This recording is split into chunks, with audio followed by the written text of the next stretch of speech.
really something that's motivated by money, politics, whatever, money politics, not not real political politics, but money. These are all companies, and there are lots of rules behind making whiskey, believe it or not. Anyways, okay, so that's the normal. Um, if anybody drinks scotch or whiskey, you get a single malt, which is the most popular type for whiskey enthusiasts. It has an age statement on it most of the time. Um, this Hibiki brand, I believe, has a 12, 15, and 17 year single malt. I'm not even sure if those are single malts. That's the normal. Um, and now they have a new whiskey that's called Harmony, and I said all of that in order to say that this Harmony blended whiskey is a no age statement whiskey, NAS, and I guess they say it's to keep up with demand or something like that. I don't know. I may be misrepresenting their reasons for doing it. If you're interested, there's probably dozens of articles written about this and the new product on any whiskey blog. And I think you can also see an interview with chief blender, which is basically the guy that decides what it tastes like. And this is kind of a cool product in that way. Hibiki usually, as long as I've been drinking it, hasn't had anything like this, and this is a new blended whiskey with no age statement. Although it does taste complex, and it doesn't really remind me of any other no age statement blended whiskeys. If it's blended, I believe that means it can have different grains in there. So it does have, it says, yeah, malt and grain whiskeys. So they're, I don't know what this is. This is from the chief blender, Shinji Fukuyo, in philosophy and making Hibiki Japanese Harmony is the new dawn of Hibiki, optimizing the same key malt and grain whiskeys from the original Hibiki blend. I envisioned a luminous harmony of flavors and aromas, a pure and simultaneously complex harmony that was at the core of every Hibiki blend, which I don't know. Oh yeah, that's the end of the quote. I don't know if that's really true, because I haven't tried enough Hibiki to know, but this is definitely good. I can't get all the flavors out of it as usual. If you've listened to me do this before, I can never. My tasting notes are limited. I'll put it that way.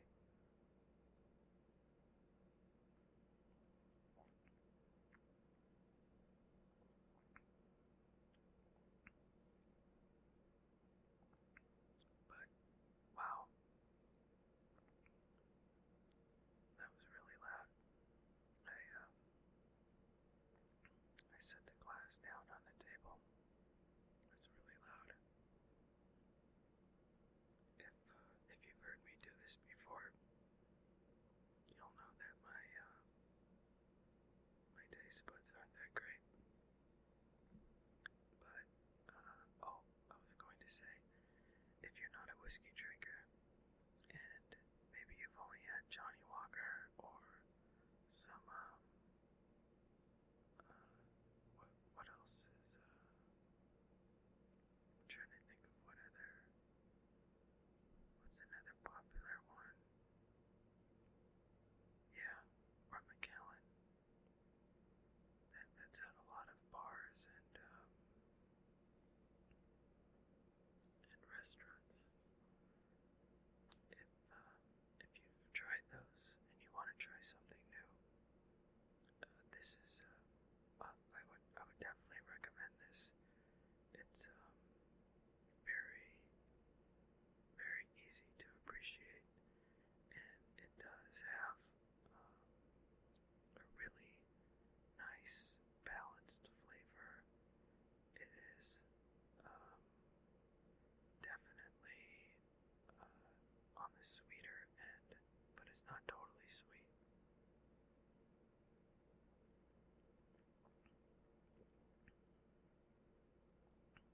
I get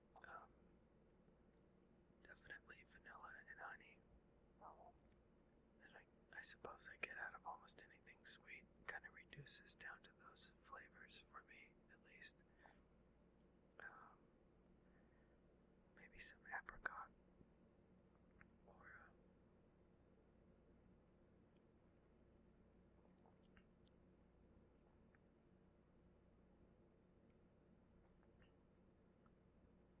I lost it. I think the first time I tried it, I thought I was getting some grape flavors. I'm drawing a blank now. I think I got some stage fright or something. Anyways, that wasn't my objective to talk about that. But, what do you know? Almost a half hour's passed by and I haven't really talked about anything. Except for those reviews. I definitely wanted to get to that. And, express my gratitude. And, I don't know, sometimes I'm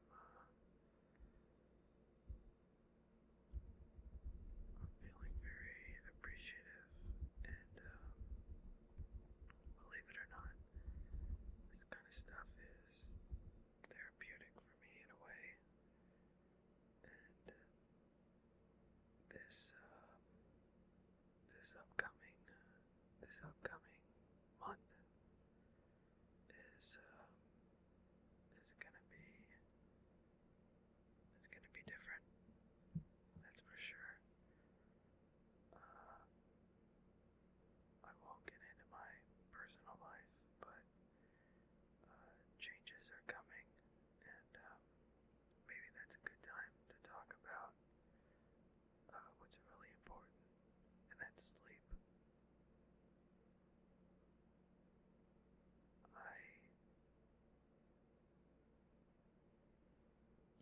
You can't really run an experiment on day-to-day life, and there's been plenty of research that studies sleep deprivation, even very slight sleep deprivation on cognitive ability.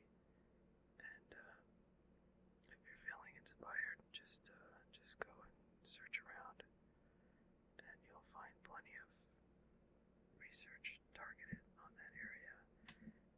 The human brain does not work well when you haven't slept well.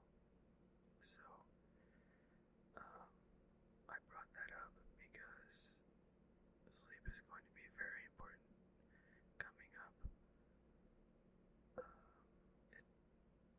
Being well rested is going to help me prepare for things. It's going to reduce my stress levels and make my mind way more focused when I need to be. But most importantly, in the future, I will have to function on very low levels of sleep. And I don't need to talk about why, but it's gonna be a trial. It's gonna be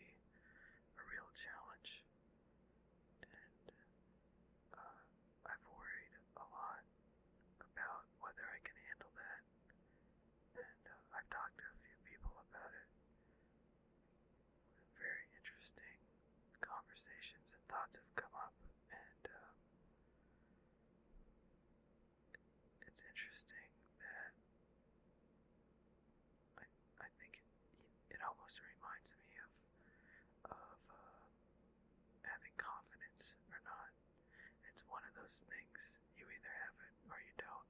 You're confident or you're not. There's not too many gray areas. You never really describe somebody as semi-confident or um, what's the other word? Meek. Um, you know, uh, introverted and worrying. I guess worrying or having any kind of self-doubt is related to that. Yeah, I suppose that it's the same as confidence. If you're confident, you don't really doubt yourself a lot, and it's interesting talking to people that are confident, because confident people, they just kind of have it, and I'm not gonna focus on this too much, and I know some people get kind of pulled out of being relaxed by me talking about, um, things like worrying, but I'll say this, that, I'm now starting to question um, how simple things are, because I found a lot of people that are confident, they don't have a lot of mental process dedicated to evaluating themselves or how confident they are, and that may have came out wrong, but what I mean is that they don't actually ask themselves repeatedly whether they're confident enough to handle something. Confident people, they just have confidence and they don't question whether they can do things or not as much. I mean, on average, there's always things that people are questioning, but not as much for a confident person, and that um, that difference really, I don't know why that really stuck out to me, because there is no questioning, no analysis, and I am a natural analyzer and questioner, so where one person may be just experiencing things and going through life and not really asking themselves, am I okay? Can I do this? Can I move forward? How am I doing?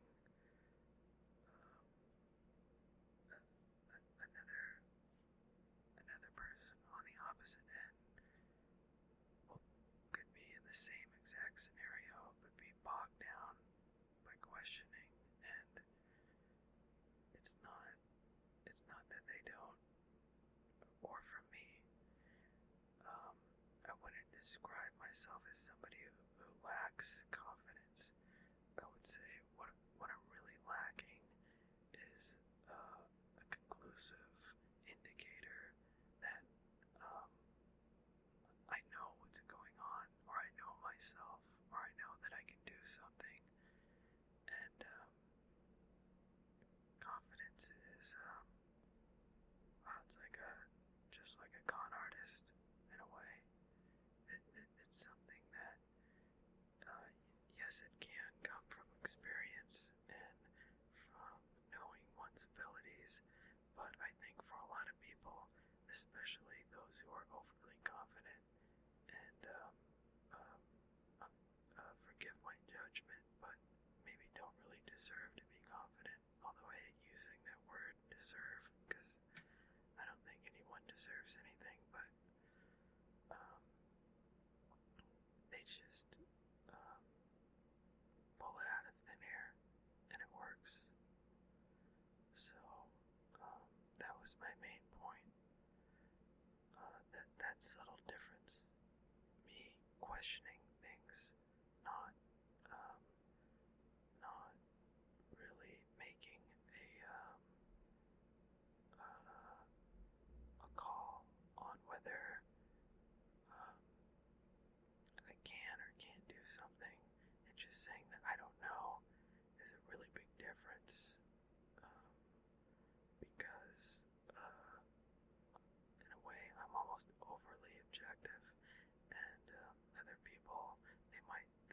some doubt or they may question a little bit, but ultimately they just keep rolling forward, and it doesn't really affect them not knowing. Um, it is a big question mark. My future, I don't count on anything, and other people don't seem to be that reactive to the future. And I've talked about that before. Being in the present, I think, is obviously most mentally healthy, most mentally sound. You don't want to be too far in the future or the past. You want to be in the present. So, if you're listening to this, that might be something to contemplate. Where your mind is, where it is temporally, what, and not even where is your main focus, or where are you most of the time, but even in a way, where are you in the background, the subtle thoughts you have, the worries, the things that you don't share with others, not to judge them or dissect them or eradicate them, but just to observe them, to know what those thoughts are and where they are in time. It seems like a worthy thing to think about. And then maybe once you've observed yourself and realized that those thoughts are maybe, like myself, negative thoughts towards the future, you can really start injecting some rationality into that situation, and let your worry go. I don't remember when I talked about it. It was recently, and I don't know if it was on a recording that I deleted or not, but I was really, really focused on letting things like that go, and I won't talk about it at all. But somebody had written me an email. I won't even say if it's for this show or not, but I had a conversation with somebody recently, and it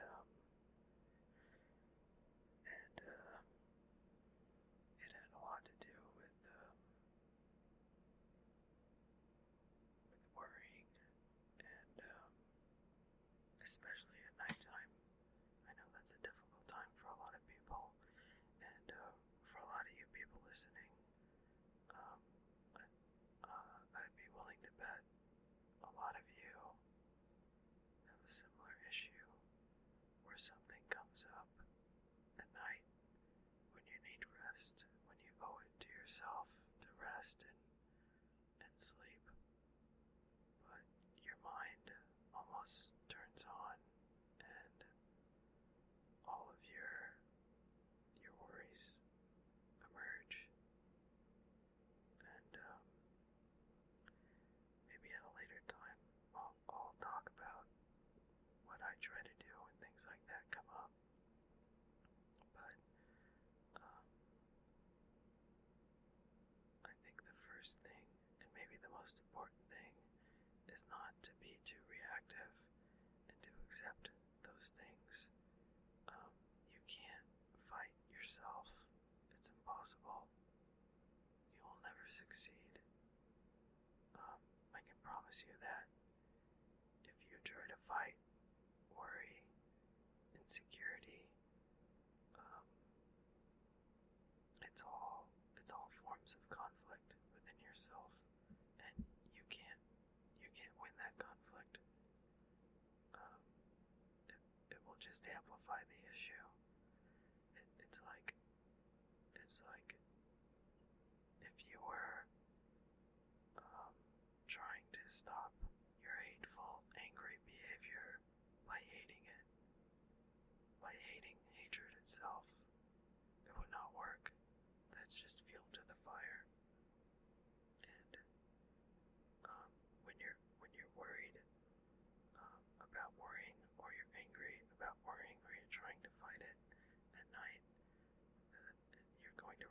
the same problem.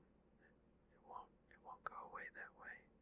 So, if you're still awake and you're listening to this, and I really hope that I'm saying something beneficial here, not just.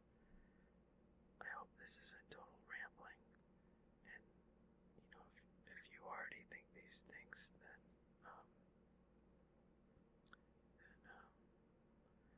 I guess we think alike.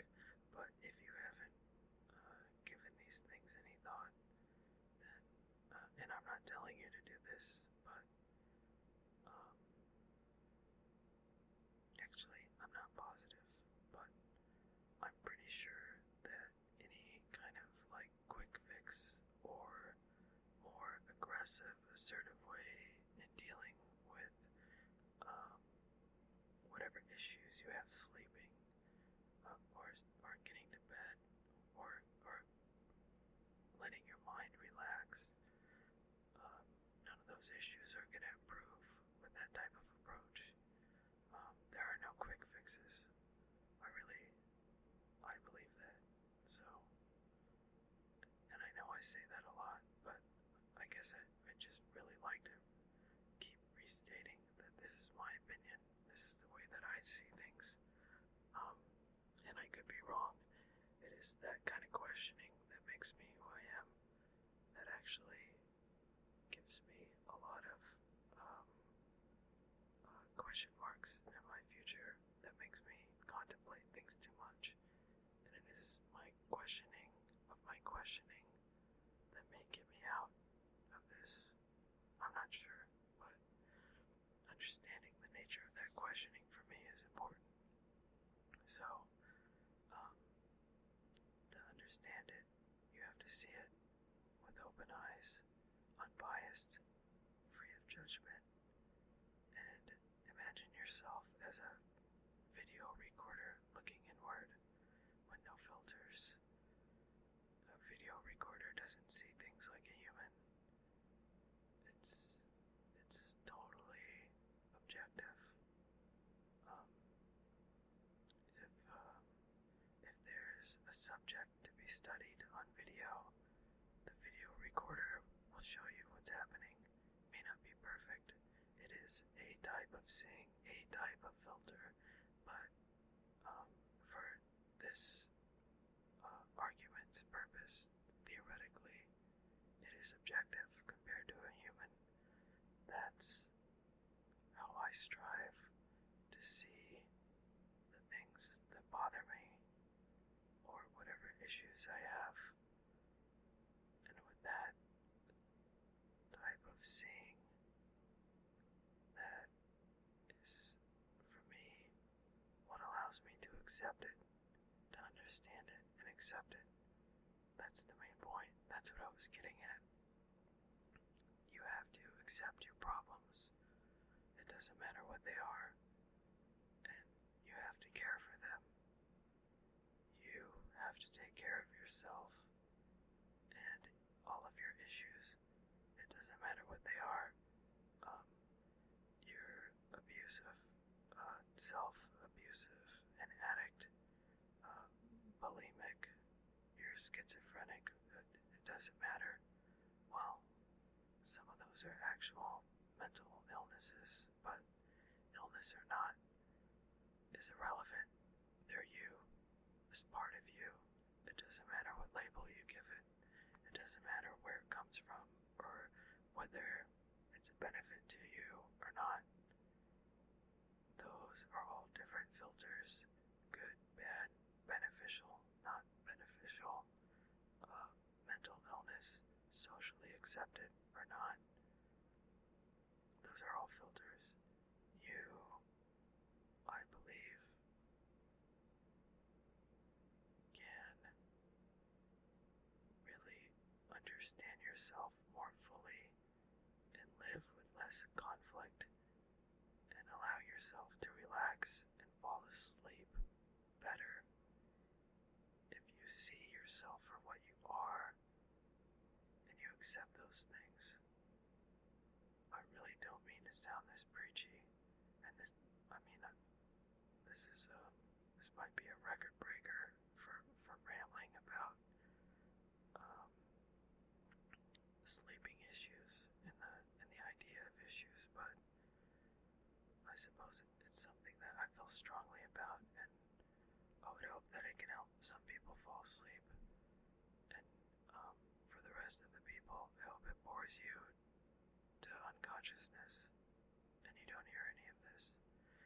But for people still listening, I think that is one of the first steps on the way out. I don't know all the steps. I don't even know if they're real steps, but um, you have to take care of yourself. And it's cliche, and I know you've heard it in a million different ways, but you really do have to love yourself. You have to appreciate every aspect of who you are, and I'll tell you from my perspective, um, when I was younger and I had way more sleeping problems than I have now, I was angered that I couldn't fall asleep. I hated my insomnia. I hated myself for being an insomniac.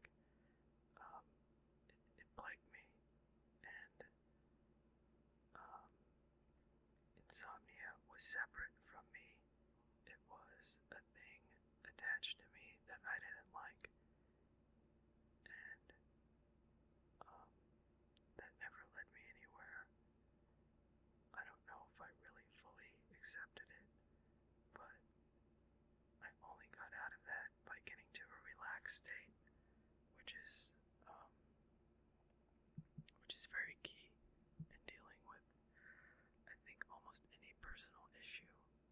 You have to understand what it is, and you have to realize it's you. I think in AA, and I'm not for or against AA. I'll never really talk about that or analyze it, but there is a part of being an addict, and dealing with being an addict where you take ownership for your addiction and your actions as an addict, and that I think is healthy exercise. Um, it's you. Your actions are you. Your problems and difficulties and all of the things you've done to yourself and other people. That's all you. Naturally, I think a lot of people isolate those things, compartmentalize them, and that's how you deal with it, because nobody wants to think that their problems are huge, or that their effect on everyone around them or themselves is negative. That's a hard thing to swallow, even if you are full of self-hatred. It still doesn't feel good.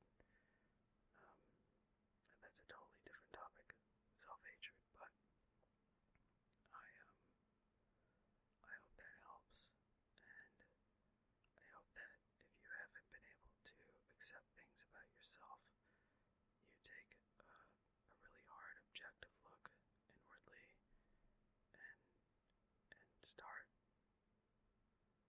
that realization. And if I'm wrong, maybe you could send me some email and say stop talking about things like this. But if I'm right and you start down that path, you may find whatever perceived issues that you have will dissipate very quickly, will at least improve, will diminish, will cease to be as big of problems as you think they are. And I think, well, that's not a quick fix, but you'll find that just appreciating who you are and that things are a part of you, that very, well, that's not really subtle, but that very easy change in perspective can make a big difference, and it will change how you view things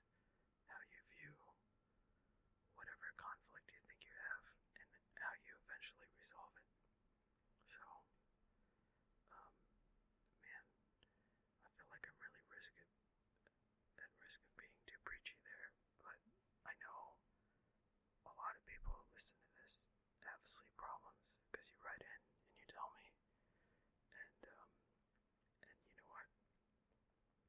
Most of the time, they're not just sleep problems. Sleep problems are usually coming from other problems, and unfortunately, problems with sleep, not getting enough of it, also leads to more problems. So, I feel like the few people that end up listening to this show that really do need to relax and get rest, um, um, that a small subgroup out of the people who listen to this really need a boost, a step forward. I don't know what that is. A small paradigm shift. I can't think of the right thing to say, but they need something. And every now and then, I feel like addressing those things and trying to help as much as I can. I can't tell you how to solve bigger problems, but I feel like I've dealt with enough sleep issues to at least say a couple of things that may help with that.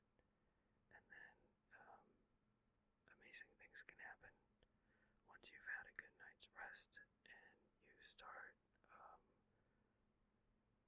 getting over sleeping problems and you sleep regularly.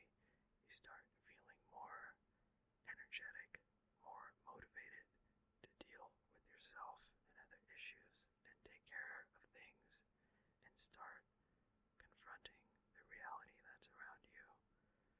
A lot of other things fall into place. Sleep is very, very important. And find that Freakonomics podcast. They have a 2-part thing on sleep. It shouldn't be too hard to find on iTunes. They, like most of their shows, they're pretty well researched, and they pull out some stats on how sleep deprived the average. I don't remember if it was. I think it was the average American. I don't remember where this survey was, but first world people. At one point used to brag about not needing a lot of sleep. Now it's the opposite. People complain about not getting enough sleep, and want a good night's rest is very important, extremely important if you want to have success in the socially accepted terms, societal success, which is okay. I'm not degrading that. If you want those things, then you have to look at other people that have them and their behavior, because and I've known a wide spectrum of people. The ones that brag about not needing enough sleep or pull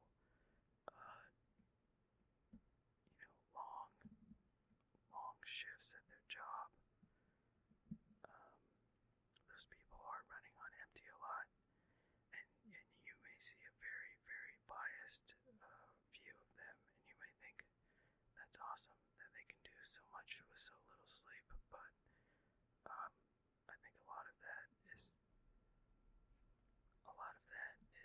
them kind of showboating themselves, displaying certain aspects of themselves and not showing the reality. Not unless you're some kind of mutant or you're half alien or something. That type of performance is not really scientifically sound. These are hard facts. They have many reproducible, very, very stringent studies on what sleep deprivation does to people. So, maybe some people are successful by other means, but if you want to achieve certain things and you want optimal mental performance, you need sleep.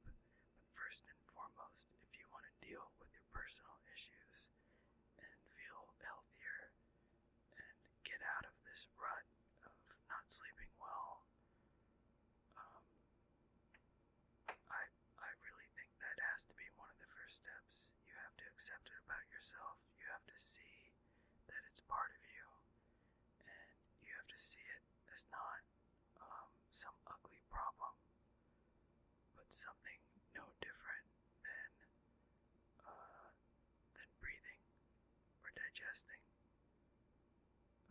Just as you inhale air and eat food, you have difficulty falling asleep. It shouldn't be any different.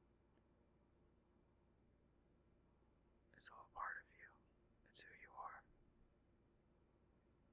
I think I've really, really hammered that nail many times, so I'm gonna go now. I hope you're sleeping. I hope I bored you or told you something helpful. The next time I do this, I promise not to be so fixated on giving unsolicited sleep advice or life advice or whatever I was doing. And maybe I'll just get right into some reading or something like that. Who knows? I think half the time I say I'm going to do something, I end up doing something different anyways. So I don't know what I'm doing next time, but forgive me for the late recording. I told you I had a goal of making more regular recordings, and I honestly, 3 separate days last week tried to record this, and it was not happening.